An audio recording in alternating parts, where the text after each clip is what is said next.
The great hall of the Galactic Council shimmered with cold light. Tall spires of polished crystal rose toward a ceiling so high it seemed to vanish into stars. Delegates from 17 species sat in tiered rings, their forms as varied as the worlds they came from. Some had too many eyes, others none at all. Some spoke through clicks and hums, others through scent or color shifts, but all of them turned their attention toward the center, where a single human stood alone. His name was Daniel Brooks, and he was president of the Terran Empire.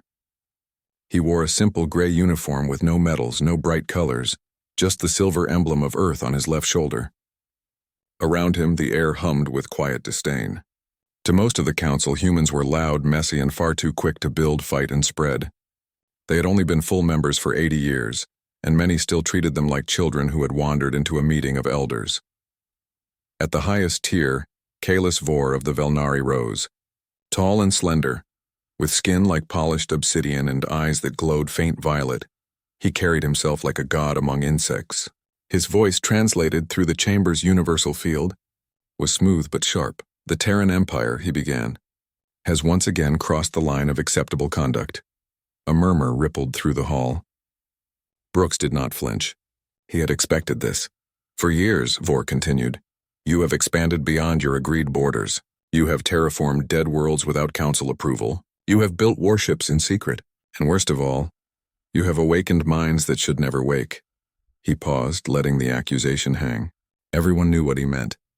The sentient AI project on Luna. Humans had called it Project Dawn. The council called it blasphemy. You violate the Treaty of Silent Stars, Vor said, his voice dropping to a near whisper that somehow carried farther than a shout.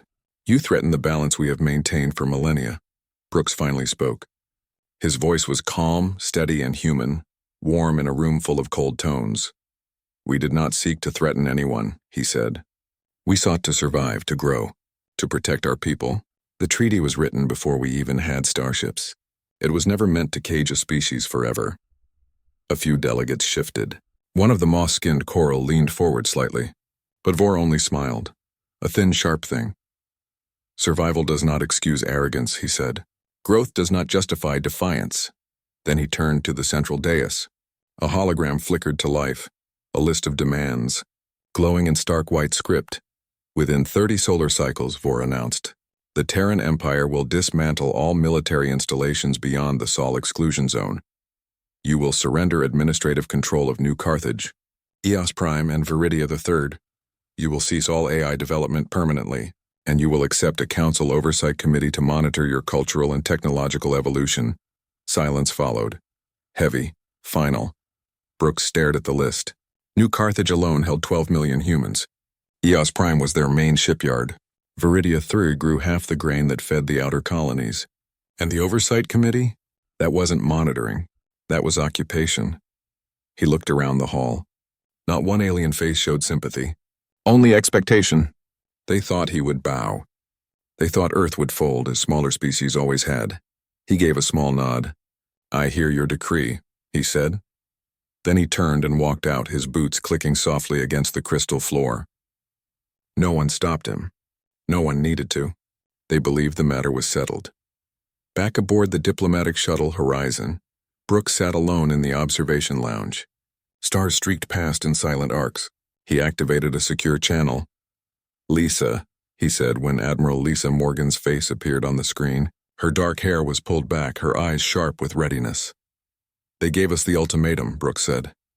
She didn't ask for details. She already knew. 30 cycles? 30, a pause. Then she said, the Senate meets in 6 hours. I know. On Earth, the Imperial Senate building stood in the heart of Old Washington, rebuilt after the resource wars but still bearing the scars of history. Inside Chamber 7, the air was thick with tension. Senators from every colony world sat in curved rows, their faces lit by soft blue panels. At the center table, young Senator Chris Nolan stood. He was only 32, born on Mars, with calloused hands from his days in the asteroid mines before law school. They think we're weak, Nolan said, his voice rising just enough to carry. They think because we talk peace, we won't fight. But look at what they're asking. They want us to hand over our children's homes, our food, our future, an older senator from Titan scoffed. And what would you have us do, Chris? Declare war on the entire council? We'd be crushed in weeks. Nolan turned to him. Would we? He tapped his wrist pad. A new display lit the chamber, a star map showing Terran assets. Not just ships, but hidden factories, drone foundries, quantum comms relays, even civilian freighters with hidden weapon mounts. We've been preparing, Nolan said. Not for war, but for respect. The council sees our silence as fear. Let's show them it was patience, murmurs spread. Some angry, some thoughtful. Admiral Morgan entered then, her uniform crisp, her presence commanding the room without a word. The President has authorized Phase 1 of Operation Iron Veil, she announced. All military outposts beyond Sol will go dark in 12 hours. Civilian traffic will increase by 300% along the Centauri corridor, and every shipyard from Luna to Titan is now on double shift. She looked around. We do not answer their decree with words. We answer with readiness. Back in his office, Brooks reviewed the final intelligence report.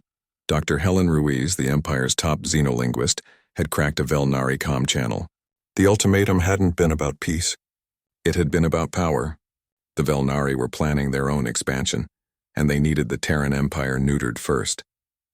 Brooks leaned back, staring out the window at the Earth below. Blue, green, alive. He thought of his granddaughter playing in a park in New Carthage. He thought of the farmers on Viridia III, the engineers on Eos Prime, the students on Mars dreaming of stars. He picked up a pen and wrote a single line on a blank sheet. We do not break. We bend. And when we straighten, the galaxy will feel it. Outside, the sky darkened as the first shuttles lifted off, not toward peace talks but toward hidden bases in the asteroid belts. The Council had given humanity 30 days to kneel. They would not kneel, they would rise. While the Galactic Council celebrated what they believed was a quiet victory, Earth moved like a shadow. No grand speeches, no angry broadcasts, just steady silent work. Operation Iron Veil unfolded in the dark spaces between stars, in shipyards buried inside moons, in cargo holds lined with hidden armor. The Terran Empire did not panic. It prepared. General Marcus Bell stood on the command deck of Lunar Command, his eyes fixed on a holographic map of human-controlled space. Red markers blinked where Council observers were expected.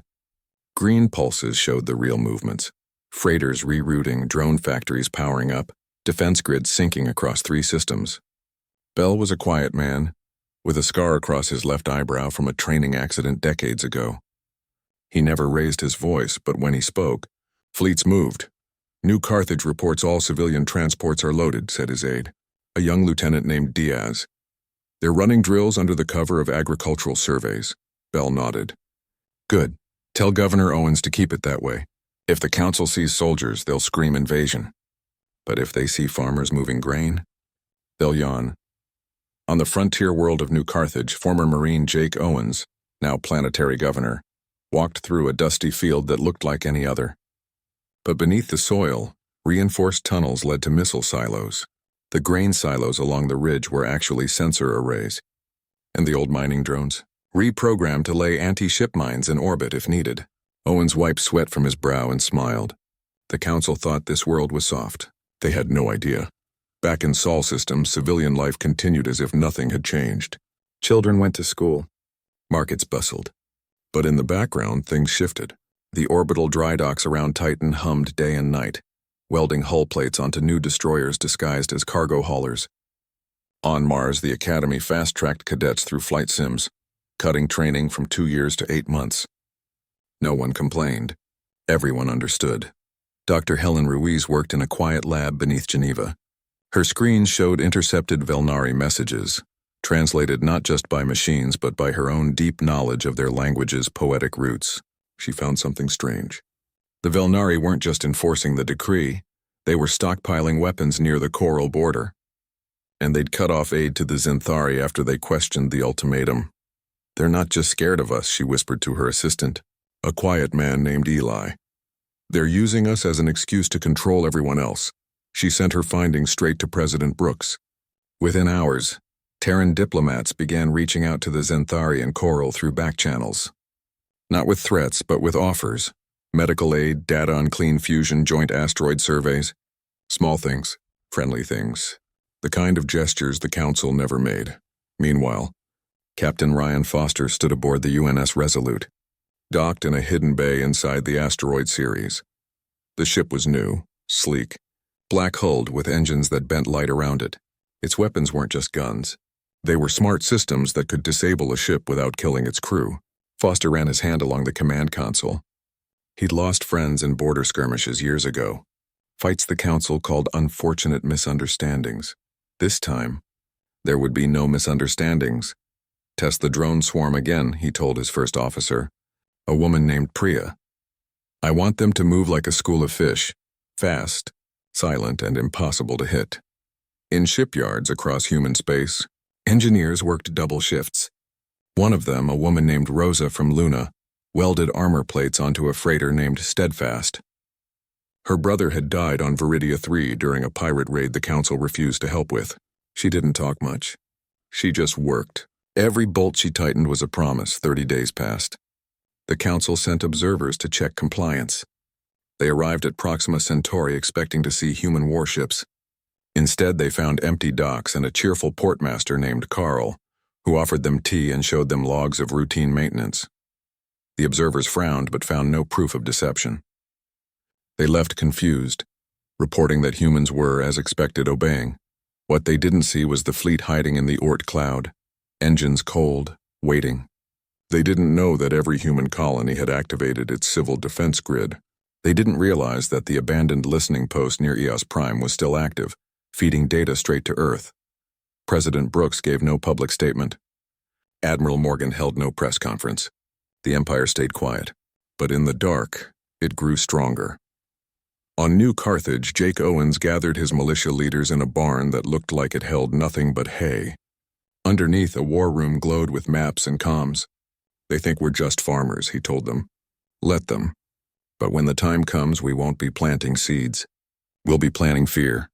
Back on Earth, Senator Chris Nolan visited a school in Chicago. He watched children build model rockets in science class. One boy asked him, "Are we going to war, sir?" Nolan knelt. "We hope not," he said. "But if someone tries to take your home, what do you do?" The boy thought. "You protect it," Nolan smiled. Exactly. The Council believed humanity would break under pressure. They did not understand that pressure had shaped humans for centuries, through ice ages, plagues, wars, and the long, lonely climb to the stars. They had been forged in fire. A decree from distant aliens would not melt them. As the 30th day neared, General Bell gave the final order. All units go silent. All signals masked. All weapons ready. The Empire held its breath. The observers returned to Xylos Prime with their reports. Humans are complying, they said. No signs of resistance. Kalis Vor nodded, satisfied. Good. Let them learn their place. But in the void between stars, the Terran Empire was not learning its place. It was claiming it. The Velnari Dreadnought, Sovereign Will, entered the Proxima Centauri system without warning. It was a mountain of black alloy, bristling with weapons and wrapped in pride. 2 allied cruisers, Karul-made but Velnari commanded, flanked it like obedient hounds.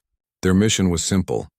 Land at the orbital shipyards, accept the human surrender, and begin dismantling Terran defenses on site. They expected silence. They got something else. Captain Ryan Foster stood on the bridge of the UNS Resolute, arms crossed, eyes locked on the main display. The Velnari ship broadcast a single message on all frequencies. Terran forces, power down your systems and prepare for inspection. Resistance will be met with full force. Foster didn't reply. He didn't need to. He raised one hand and made a small gesture. Around him, his crew moved with calm precision. No shouting, no panic, just focus. Deep in the ship's core, thousands of micro-drones powered up. They were no bigger than birds, sleek and silent, each carrying a focused EMP pulse and a gravity lens for targeting. In hidden bays across the system, more drones awakened, launched not from warships, but from old cargo tugs, mining platforms, even derelict satellites the Council had long ignored. The Velnari commander, High Overseer Vex, grew impatient. "They do not answer," he said to his second. "Perhaps they have already fled." Then the Resolute appeared. It didn't jump in with a flash of light. It simply emerged from the shadow of Proxima B, its stealth field dropping like a curtain. No fanfare, no warning shot, Just a human warship black as space hanging in the void. Vex laughed. One ship? Against us? They must be desperate. He ordered his weapons charged. But before the dreadnought could fire, the drones struck. They came in waves. First a cloud of 500, then 2,000, then 10,000. They moved like a living storm, shifting, splitting, reforming. The Velnari point defense lasers fired wildly, but the drones were too small, too fast, too many. They slipped through the gaps like rain through fingers. Each drone latched onto a critical system, sensor arrays, engine vents, weapon mounts, and delivered a precise pulse. Not enough to destroy, just enough to blind, to cripple, to silence. Within 3 minutes, the Sovereign Will lost all long-range sensors. Its main cannons went dark. Its comms fizzled into static. The two cruisers fared no better. One spun out of control, its thrusters misfiring. The other tried to retreat, only to find its warp drive offline. On the Resolute, Foster watched the data stream. "Target their bridge shielding," he said. "Non-lethal frequency. We want them awake. We want them watching." A final wave of drones released a harmonic resonance pulse, a soundless vibration that overloaded the Velnari neural dampeners. Not deadly, just painful. Enough to drop every officer to their knees. Then Foster spoke. His voice, calm and clear, echoed through the Velnari comms, now patched into their own internal channels. "This is Captain Ryan Foster of the Terran Empire. You entered our system without permission. You threatened our people. You assumed we would not fight. You were wrong." He paused. "Your ships are disabled. Your weapons are cold. Your crews are unharmed. We could have destroyed you. We chose not to. Remember that." He cut the channel. Then he gave the order. "Bring them in, gently." Tugs from the shipyards, now revealed as armed recovery vessels, moved in. They attached magnetic clamps to the helpless alien ships and began towing them toward the main dock. No violence, just control. Back on Earth, Admiral Lisa Morgan watched the live feed in silence. When it ended, she turned to President Brooks. "They'll broadcast this," she said. "Let them," Brooks replied, and they did. Within hours, the footage spread across the galaxy. Not edited, not dramatized, just raw truth. 3 powerful warships humbled in minutes by one human vessel in a cloud of tiny machines. No explosions, no deaths, just skill, speed, and quiet strength. On Xylos Prime, the council chamber erupted. The Xanthari delegates stood and walked out. The Coral ambassador demanded an emergency session. Only the Velnari remained seated, their faces unreadable but their hands trembling. Kalis Vor said nothing. He stared at the replay again and again. He saw not just defeat but humiliation. The humans had not even tried to kill. They had shown mercy, and in doing so made their power undeniable. On New Carthage, Jake Owens gathered his people in the town square. A large screen showed the same footage. When it ended, a child asked, "Are we safe now?" Owens knelt. "Safer than before," he said. "Because we showed them we won't run. And we won't break." In the Lunar Command Center, General Bell received reports from every human system. Morale was high. Readiness was perfect. And for the first time, alien traders from neutral systems were asking to speak with Terran diplomats. Not out of fear, but respect. Dr. Helen Ruiz analyzed the Velnari reaction. "They're scared," she told Brooks. "Not just of our weapons, but of our restraint. In their culture, mercy is weakness, but we just proved its strength." Captain Foster returned to dock, his ship untouched. Reporters waited, but he only said, "We defended our home." That's all. The galaxy watched. And for the first time, they saw humanity not as loud newcomers, but as something else. Calm, capable, and utterly unshaken. The Velnari had come to enforce a decree. They left as prisoners of their own arrogance. And the Terran Empire? It stood taller than before, not because it had won a battle, but because it had shown the galaxy what it truly was. No one spoke of surrender now. The stars themselves seemed to hold their breath, waiting to see what humans would do next. And Earth, quiet and steady, prepared for whatever came. The galaxy did not sleep after Proxima. News of the Terran victory spread like fire through dry grass. On 100 worlds, beings who had never spoken to a human watched the footage again and again. They saw no rage, no cruelty, just calm control. And that scared the powerful more than any weapon ever could. The Galactic Council, once united, began to crack. The Zenthari, a species of six-limbed scholars who valued logic over force, sent a quiet message to Earth. "We request dialogue," it read. No titles, no demands, just words. The Kurul, amphibious and long mistreated by the Velnari, followed soon after. Their delegation asked for medical aid, not as a favor but as the start of a trade agreement. Earth sent ships filled with clean water filters, gene therapy kits, and engineers who asked only for access to coral tidal energy data in return. Only the Velnari remained silent. But their silence was loud with anger. From their homeworld of Velnar, new warships launched, not to talk, to fight. President Daniel Brooks knew what was coming. He called Admiral Lisa Morgan and General Marcus Bell to his office. Sunlight streamed through the windows, painting warm lines across star charts on the wall. "They'll try to hit us hard and fast," Morgan said. "They think if they crush one colony, the others will fall in line." Brooks shook his head. "They still don't understand. We don't break when one piece falls.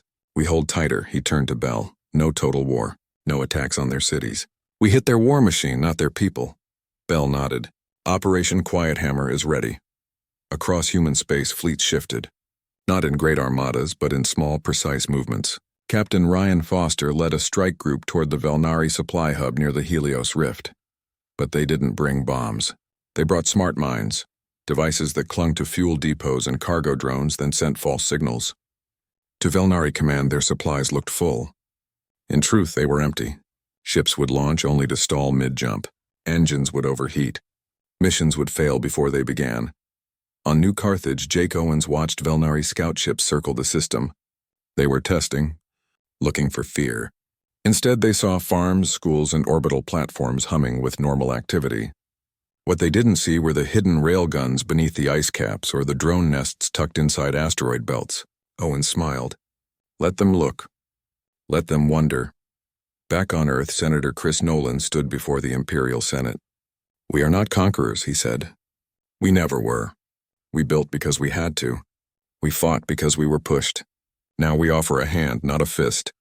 His words were sent out on every open channel, not just to humans, but to every species listening. And many were listening. Maria Lopez, Earth's newest envoy, boarded a neutral transport bound for the Zenthari homeworld. She carried no weapons, only data crystals filled with agricultural plans, energy schematics, and open-source medical research. When she arrived, she was met not by soldiers, but by scholars. They spoke for hours. By dawn, they had drafted the first joint research pact between humans and aliens. Equal partners, shared credit, no oversight. The Velnari called it betrayal. The rest of the galaxy called it hope. Admiral Morgan watched from orbit as the first joint patrol launched, a Terran corvette and a Zenthari science vessel, flying side by side along the border near Eos Prime. No weapons hot, just presence, just trust. Meanwhile, Dr. Helen Ruiz decoded a new Velnari message. It was desperate. Request emergency resupply. Fleet Gamma stranded at Helios Rift. Engines failed. No fuel. She showed it to Brooks. "Do we help them?" she asked. Brooks thought a long time. Then he said, "Send a freighter. Fill it with enough fuel to get them home. No weapons, no spies. Just fuel." Ruiz blinked. "They'll think it's a trick." "Let them," Brooks said. "But when they get home safely, they'll remember who gave them mercy twice." The freighter, Steadfast, piloted by Rosa from Luna, delivered the fuel. The Velnari commander refused to speak, but he accepted the cargo. As the Steadfast turned to leave, his ship sent a single pulse, a thanks in their own code. Rosa didn't know what it meant, but she logged it anyway. On Xylos Prime, the council chamber was half empty. The Coral had left. The Zenthari were gone. Only the Velnari and two small client species remained. Kalis Vor stood alone at the center, his usual calm replaced by something raw. "They are turning the galaxy against us," he told his aide. With kindness, his aide said nothing. There was nothing to say. Back on Earth, children played under open skies. Farmers harvested crops on Viridia 3. Engineers built new ships on Eos Prime. Life went on. But now, alien ships flew in human space, not as invaders, but as visitors. Some came to trade, some came to learn. All came because they saw something new in humanity. Strength without cruelty, power without pride. President Brooks gave his speech from the steps of the old Lincoln Memorial. No grand stage, just him, the wind, and the stars above. "We do not want your fear," he said. "We want your respect. And if you offer us peace, we will meet you halfway. But if you bring war, know this, we will not kneel. We will not break. And we will always protect our own." The message was translated into 50 languages and sent across the void. On 100 worlds, beings heard it and felt something shift inside them. The old order was ending, not with fire but with choice. And humanity, once the youngest voice in the room, was now helping write the next chapter. The Velnari still had ships. They still had pride, but they no longer had the galaxy behind them. And in the quiet spaces between stars, the Terran Empire stood ready, not to rule but to stand beside those who chose to walk with them. The station Helios Reach hung in the quiet dark between stars, a ring of silver and glass built by many hands for one purpose: peace. Once a neutral trade post, it now held the weight of a new beginning. Delegates from 12 species gathered in its central chamber, not in rings of judgment but around a single round table. At one side sat President Daniel Brooks. Opposite him, Kalis Vor of the Velnari, his violet eyes shadowed, his pride worn thin. No guard stood in the room. No weapons were allowed, only words. Brooks did not speak first. He waited. And when Vor finally looked up, the human simply said, "We are here because we all lost something. Let's not lose more." The talks began slowly. The Velnari demanded guarantees. The Coral asked for protection. The Xanthari wanted shared science. Earth offered none of the old council's rules. No forced compliance, no cultural oversight.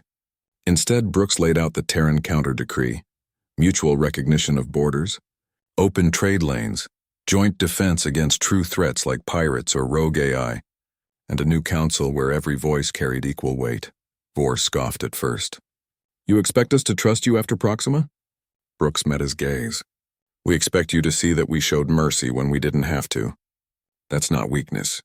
That's choice." Days passed. Arguments flared. Compromises formed. Maria Lopez worked quietly with Xanthari scholars to draft the Science Pact. Jake Owens, now representing frontier colonies, sat with Karul elders to map shared patrol zones. Even Captain Ryan Foster, now wearing diplomat's gray instead of a uniform, helped design the new security protocols, rules that protected all, not just the powerful. Then came the breakthrough. Vor, exhausted and out of options, asked a quiet question. "If we agree, will you return our ships?" Brooks nodded. "They're already being prepped for release. No damage, no spies, just as we found them." Vor stared at his hands. For the first time, he looked not like a conqueror but a leader who had led his people to the edge of ruin. "We thought you would burn everything," he said. "We're builders," Brooks replied. "Not burners." In the end, the Velnari signed. Not with joy, but with relief. The old Galactic Council was dissolved that day. In its place rose the Concord of Free Systems, a union not of rulers and subjects but of equals. The signing ceremony was simple. No fanfare, just hands pressing to a shared console, names glowing in light. As the final signature locked in, the station's windows opened to the stars. Outside, something new waited. A joint patrol ship, half Terran, half Xanthari design, drifted into view. Its hull bore no weapons, only sensors and rescue pods. On its side, two symbols, Earth's blue marble and the Xanthari spiral. It was the first of many. Back on Earth, children gathered in schools to watch the broadcast. A little girl in Chicago turned to her teacher. "Does this mean the fighting is over?" The teacher smiled. "It means we chose something better." On New Carthage, farmers returned to their fields. The hidden silos stayed closed. The drones powered down. Peace wasn't just a word now. It was real. In Lunar Command, General Marcus Bell shut down the war map for the last time. Admiral Lisa Morgan ordered all fleets to stand by, peace status. And in a quiet lab, Dr. Helen Ruiz sent the final translation of the Concord Charter to every world that had ever listened. Captain Foster stood on the observation deck of Helios Reach, watching the joint ship glide past. Beside him stood a young Xanthari officer, her 6 arms folded, her eyes wide with wonder. "You humans move fast," she said. Foster chuckled. "Only when we have to, but we learn faster." He thought of the dreadnought at Proxima, the silent drones, the fear in Velnari eyes. Then he thought of this moment, the calm, the trust, the shared sky. This was worth every risk. Across the galaxy, changes bloomed. Trade ships flew new routes. Alien students enrolled in Terran universities. Human doctors set up clinics on coral tidal cities. And on 1,000 screens, the footage of Proxima was no longer seen as a threat, but as proof that strength could be kind. President Brooks returned to Earth not as a conqueror, but as a builder. He walked through the same park where his granddaughter played, now with alien children joining the game. No one stared. No one feared. They just played. The Terran Empire had not sought war, but when pushed it stood, and in standing it changed everything. The stars no longer belonged to the old powers. They belonged to those who respected them, and humanity, once the youngest voice, now spoke not to demand, but to invite. As night fell on Earth, the first Concorde patrol passed overhead, a soft light in the sky, steady and sure. People looked up and smiled. They knew what it meant. The decree had collapsed. But from its ruins something better rose. Not an empire over others, but a home among them. And in that quiet truth the galaxy found its new heart.